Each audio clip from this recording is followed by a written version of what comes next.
Hi, and welcome to a Drafthouse Diary for Monday, April 1st, 2024, when I went to the Alamo Drafthouse at Littleton's Aspen Grove to see Dune Part 2.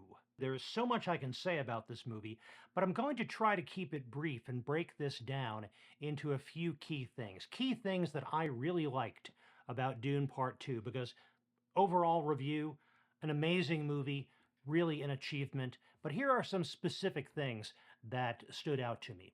One was the design and the music. Now, those aren't new for Dune Part 2. I do want to acknowledge, though, that they carry over the excellent production design, the excellent world-building design, and the tremendous score that was established in Dune Part 1, built even further in Dune Part 2. And that includes not just the music, but also the sound design, such an important part of any kind of world building, especially in science fiction. Number two, Stilgar. The way they handled the character of Stilgar was fascinating because it was so different from, I think, the easy interpretation, certainly different from the interpretation I had reading the books decades and decades ago, different from any of the other adaptations I've seen. The easy thing to do, the predictable thing to do with Stilgar, is to make him another father figure, make him another parent, make him a replacement for Duke Leto and Gurney Halleck. Paul Atreides was raised by these men in the first part of his life, and now as a Fremen, he is being raised by Stilgar. And that works. That can be done very well. But what they did in Dune Part 2, what Denis Villeneuve did here was make Stilgar a reaction to Paul. Very different from the little bit of Stilgar we saw in Part 1, but not inconsistent. It wasn't shocking to me. He was impressed and cowed and awestruck by Paul because of the way Paul fit into his religious worldview and his expectations of the world. Some see that as making Stilgar in Dune Part 2 kind of a comic figure, and there were aspects of that, but it was more interesting to see him as a strong person, a leader, who is responding to an awesome religious prophecy come true. And that leads to the third thing on my list of what I really liked about Dune Part 2, and that is the fact that the Fremen were not just a monolithic group of people, all with the same attitudes, beliefs, intentions, motivations. The Fremen were depicted as a complex civilization with many sub-civilizations among them, many subgroups, many differences of opinion. Yes, there were religiously fundamentalist Fremen. I think Stilgar represents those. There were also atheistic, materialistic Fremen. There were also moderate Fremen. There were Fremen who were driven more by faith, some who were driven more by political expediency, some who were driven by real-world concrete in the moment survival. And there was conflict within the Fremen people as to how to respond to events as they were unfolding. And those frictions within Fremen society had a huge impact upon the plot of the movie and upon how our protagonist, Paul Atreides, could move forward. So that was done with much more complexity, much more subtlety, much more nuance than the book did, certainly more than we ever see in any other adaptations. I thought that was extremely well done. And that also connects with number 4 on my list of things that I liked about Dune Part 2. The ending of Dune Part 2 gives us a real, concrete, believable explanation for the fact that a holy war begins in the Atreides name. That was something that was just sort of assumed in the novels and never really explained. Something that was kind of ignored in the other cinematic adaptations. And here, they actually do explain it. The fact that Paul can foresee this holy war in his name and yet seems powerless to do anything to avoid it. That is a big part of the plot in Dune Part 1 and, of course, again in Dune Part 2. And yet, why a holy war? There's nothing in the Fremen religion, which we know is largely constructed by the Bene Gesserit. There's nothing in there that is inherently proselytizing, nothing that is inherently evangelical, nothing that has at its core a drive to go out and convert the universe. It was more about who the Fremen were and where they lived and their vision for the future of Arrakis. And Paul certainly did not seem to be motivated for most of the story by a desire to spread this religious fervor throughout the galaxy. That seemed to be what he feared the most and seemed powerless to stop. But at the end, in the movie, unlike the books, unlike the other adaptations, the movie gives us a real, concrete political reason for this holy war. And it is the fact that when Paul claims the imperial throne, the other great houses who were previously very supportive of House Atreides, the other great houses do not accept Paul's claim to be emperor. And then Paul uses the religious fervor that has built among the fundamentalist Fremen, and he launches his campaign to solidify his position as emperor as a holy war. It's a reason for that holy war to begin because that's the way he's framing it. But the war has other reasons, other uses for Paul. And finally, the fifth thing that I really liked about Dune Part 2 is how they handled the character of Chani. Unlike in any other version of Dune, Chani in Dune Part 2 is a real character. She has agency. She has motivations. She is among the more materialistic, atheistic Fremen.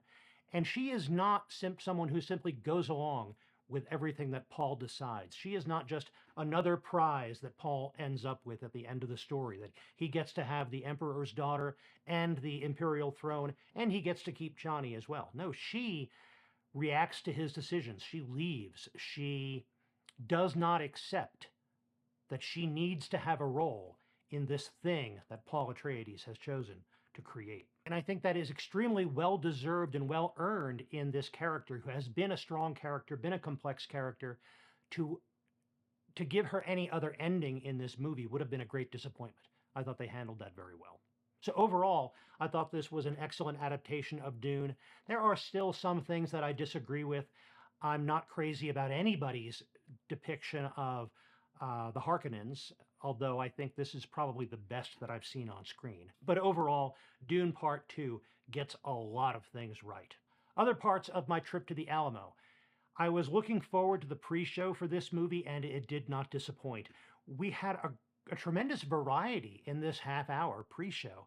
It started with a segment called Worm Song, which was a little tiny featurette about Dune-inspired prog rock bands and musicians, and concept albums and heavy metal tracks, the degree to which Dune has inspired musicians. We also got a dance instruction video for The Worm, and also a Micronauts commercial for the Hornetroid flying contraption. I loved Micronauts when I was a kid. I forgot that they had this very insect-like flying machine. And of course, the reason for putting this in the Dune pre-show was because it looked very much like the excellent ornithopter designs that we see in the movie. We also get some Christopher Walken. He shows up in Dune Part 2 as the Emperor, so we get the Fatboy Slim video for Weapon of Choice, in which he does that amazing combination of dancing and flying. A large portion of the pre-show was titled False Memories of Dune Visions, which were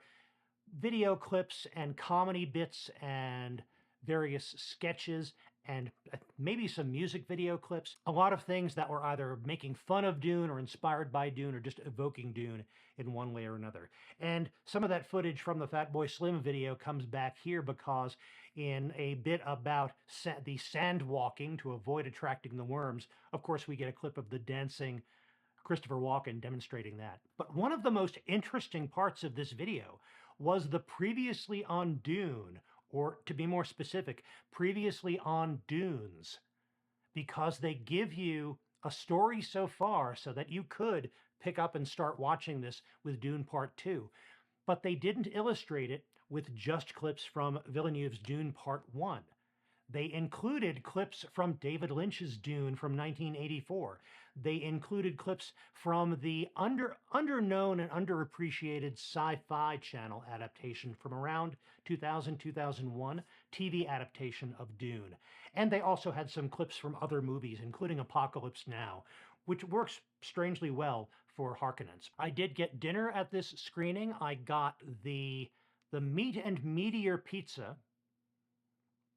And I got the Carnivore pizza, but they were just one pizza. It turns out that the Meat and Meatier pizza on their 1994 time capsule bonus features menu is the same exact pizza as the Carnivore pizza that's on their menu all the time. And I confirmed this with my server because we were trying to figure out, are there any differences in these descriptions? No, they just stuck a new name on it so that they can include it in this bonus features menu. Kind of disappointing. They're not doing as much with these bonus features as they have in the past. And in general, at the Littleton Alamo specifically, it's been a disappointing experience around those bonus features because even when the Alamo has bonus features, we're not getting those in the menus at the Littleton Aspen Grove Alamo.